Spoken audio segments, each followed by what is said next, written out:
Dua orang polisi yang sedang berpatroli malam menemukan mayat seorang wanita. 2 jam kemudian, tempat itu ramai oleh petugas kepolisian.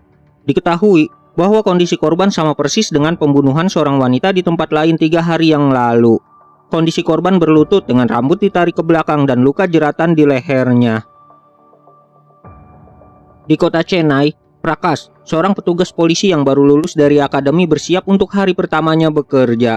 Seluruh keluarganya berkumpul merayakan hari pertamanya menjadi seorang polisi. Bahkan, mereka sempat berfoto bersama Prakash.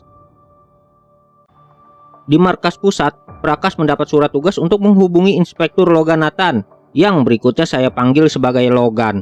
Seorang polisi yang berdedikasi tinggi, sangat disiplin, dan orang yang sangat serius tanpa rasa humor.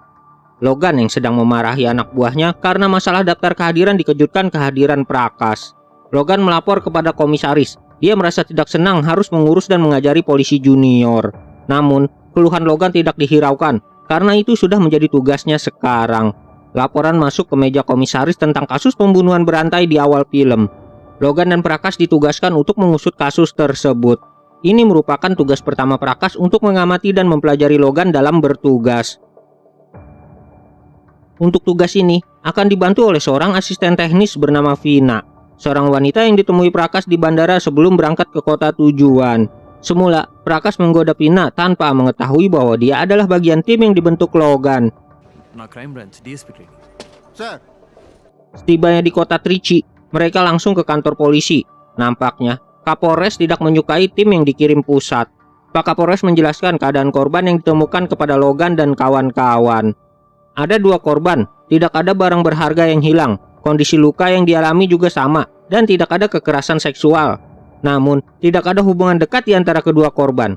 Satu persamaan dari para korban adalah seorang wanita muda. Mulai saat itu, kasus pembunuhan ini ditangani oleh tim Logan. Logan dan tim menuju rumah sakit untuk melihat kondisi korban dan hasil otopsi. Diketahui, korban meninggal akibat dijerat kawat dari depan. Selain luka jeratan itu, tidak ada luka yang lain. Jeratan dari orang yang kuat sehingga membuat luka terbuka di leher korban. Tidak ada jejak obat bius dan jejak si pembunuh di tubuh korban. Lalu, Prakash dipanggil untuk melihat mayat si korban. Karena baru melihat jasad pembunuhan, Prakash sampai muntah-muntah. Hal yang membuat Logan mempersilahkan Prakash untuk pergi apabila tidak kuat, karena Logan tidak ada waktu untuk mengajarinya bertugas dalam kasus ini. Prakash pun tetap bertugas bersama Logan. Mereka menginap di sebuah hotel setempat, dan lagi-lagi, sikap Logan yang tegas membuat Prakash frustasi. Vina berhasil menenangkannya, karena dia sudah 2 kali bertugas dengan Logan.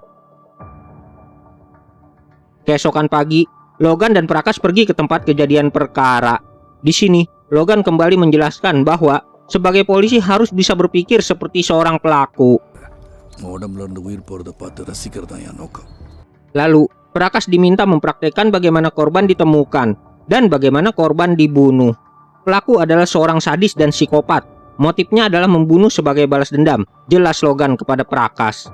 Korban lain pun ditemukan dengan kondisi yang sama. Prakash berinisiatif menggunakan termometer untuk mengetahui perkiraan kematian korban, karena kepolisian setempat belum bisa mengetahuinya. Ilmu yang didapat Prakash dari buku yang dibacanya, perkiraan korban tewas pada malam hari. Logan mengutus Prakash untuk mengusutnya sementara dia menemui komisaris polisi.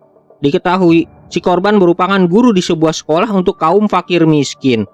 Prakash pun datang ke sekolah tempat si korban mengajar. Setelah bertugas dan hendak pulang, motor korban mogok.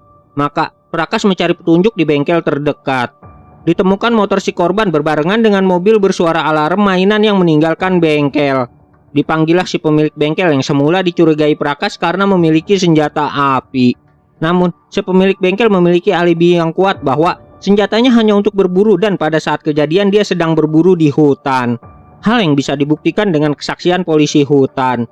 Si pemilik bengkel tidak mengetahui di mana si korban dan sama siapa dia pergi.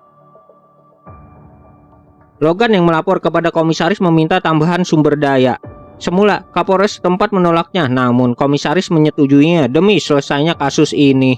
Semua polisi diminta mencari terduga pembunuh tanpa mengenakan pakaian polisi. Diduga, si pembunuh bertindak 3 hari sekali.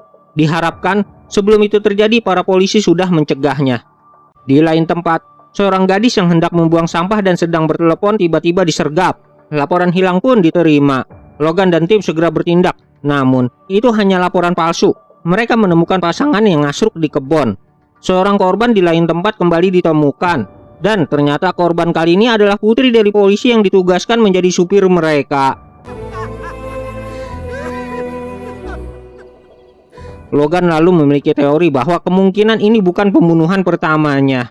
Maka dilakukan pencarian data kriminal beberapa tahun ke belakang. Setelah mengecek semua file dan data, tidak ditemukan kasus serupa 10 tahun ke belakang.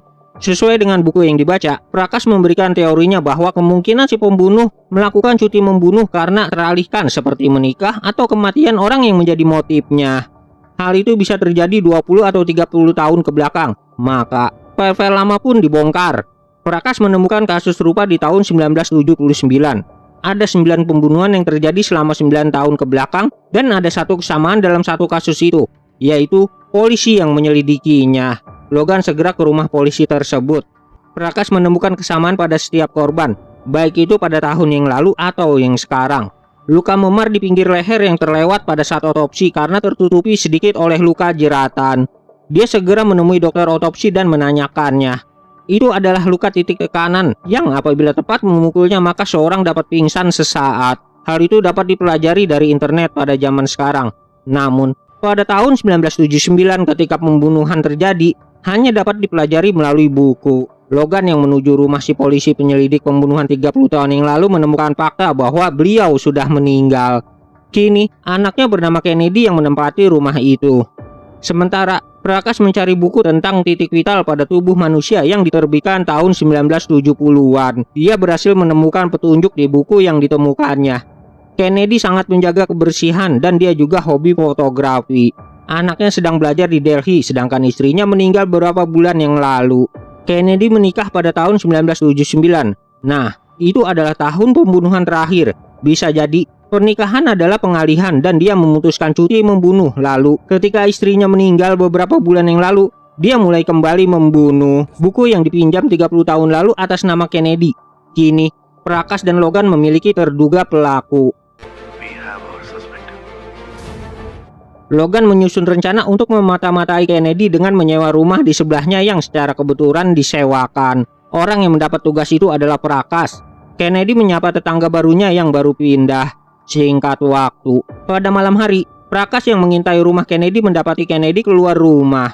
Kennedy menuju arah patroli dan ketika ingin mengikuti, mobil patrolinya malah mogok. Beberapa jam kemudian, posisi Kennedy diketahui di sebuah perlintasan kereta. Atas suruhan Logan, polisi yang menemukan posisi Kennedy mengeceknya. Bahkan, bagasi mobil pun diceknya. Dalam beberapa jam ini Kennedy pergi menonton film, dibuktikan dengan tiketnya. Semua pertanyaan polisi dijawabnya dengan meyakinkan.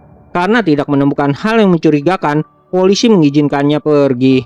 Sementara Logan mengikuti Kennedy, Prakas mengecek ke dalam rumah. Di dalam rumah, Prakas menemukan hal yang mencurigakan, yaitu sebuah ruangan yang digembok.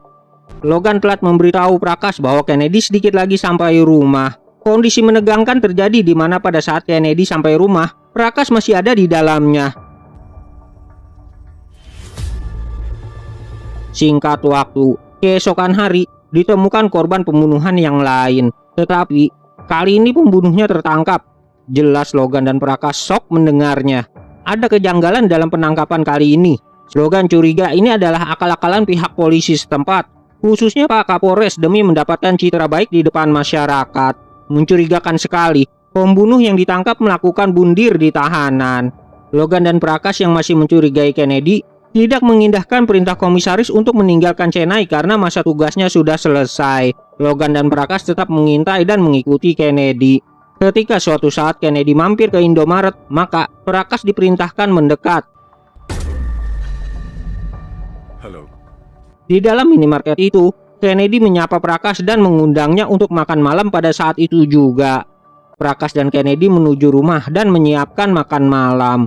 Pada saat Kennedy memasak di dapur, Prakas masuk ke ruangan yang semula digembok, kini tidak lagi digembok. Di dalam ruangan itu adalah sebuah laboratorium foto Kennedy di mana dia mencetak foto hasil jepretannya.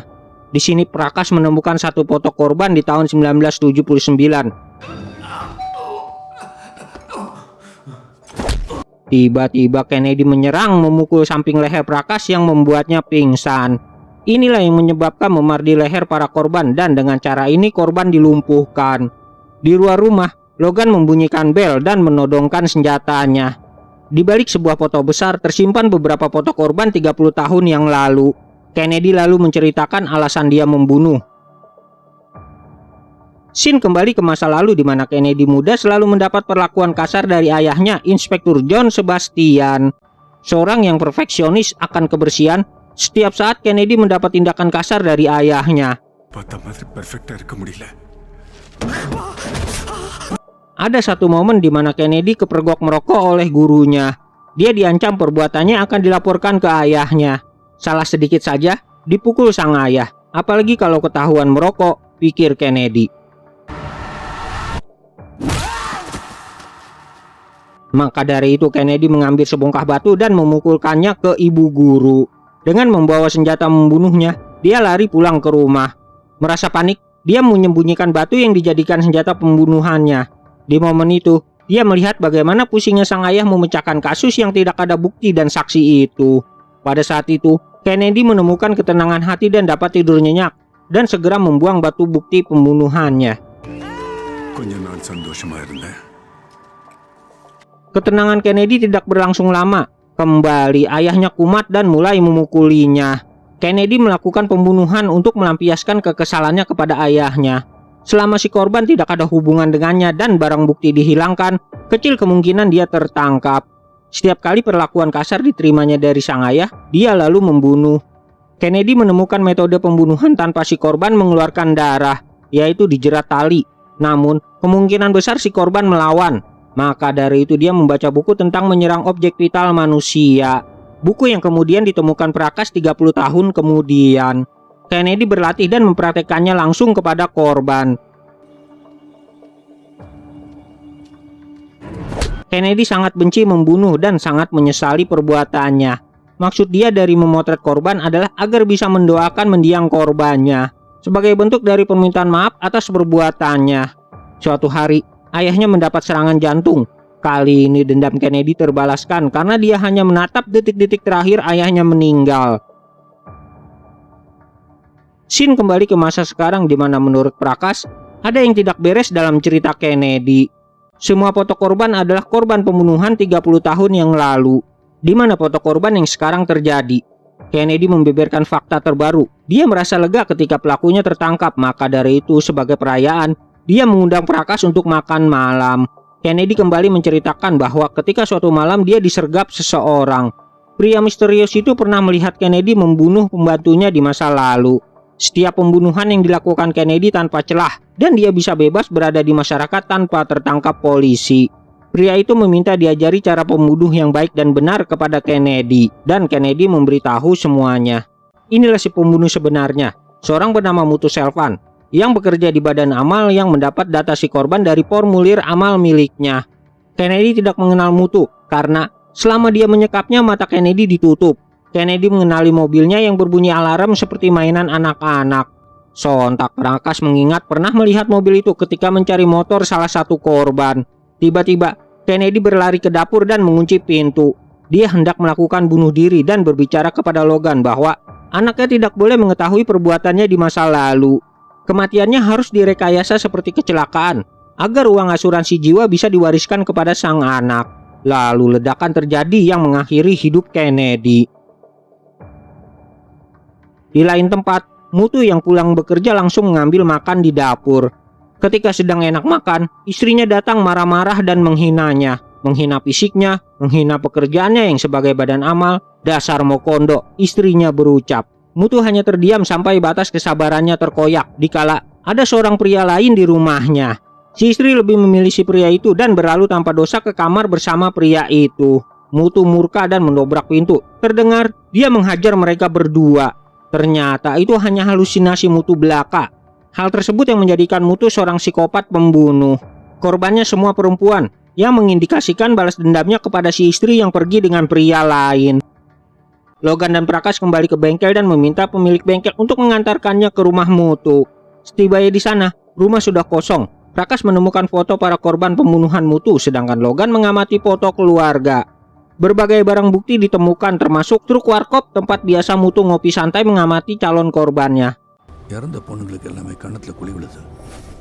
Diketahui bahwa semua korban memiliki lesung pipit sama seperti istrinya. Setibanya di warkop, pelayan memberitahu tempat di mana biasa Mutu duduk. Ternyata, hotel di seberang warkop akan mengadakan show artis yang kebetulan berlesung pipit. Logan segera memeriksa hotel dan mendatangi kamar sang artis yang diduga dalam bahaya. Sementara itu, Mutu sudah tiba di hotel. Lalu seorang menekan bel pintu dan Logan pun bersiap menyerang.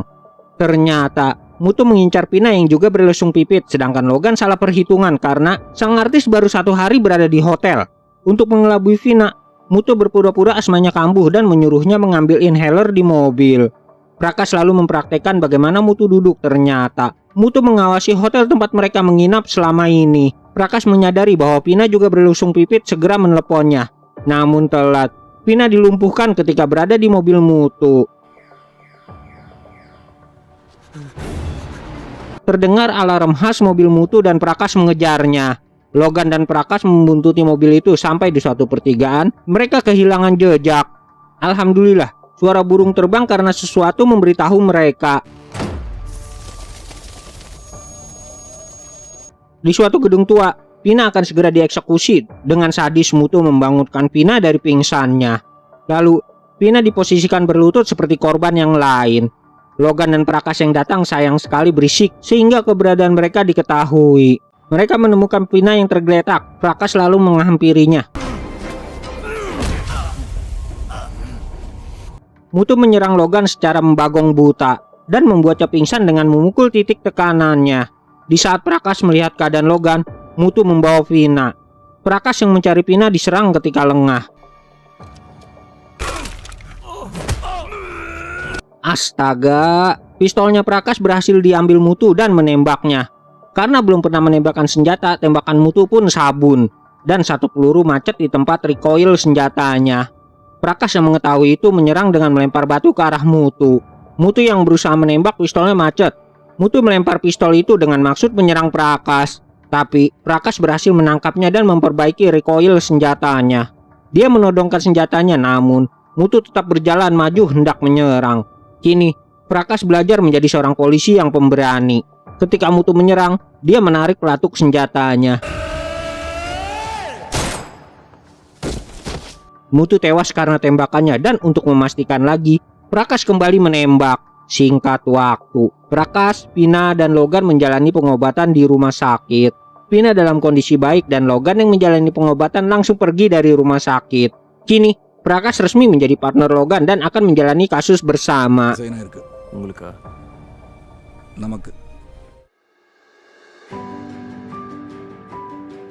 Alhamdulillah, terima kasih sudah menonton sampai detik ini. Semoga kalian dan keluarga selalu dalam keadaan sehat serta dalam keberkahan rezeki. Selamat bergabung buat subscriber baru. Sampai jumpa di video selanjutnya. Ayah Dadang undur diri. Wassalamualaikum warahmatullahi wabarakatuh.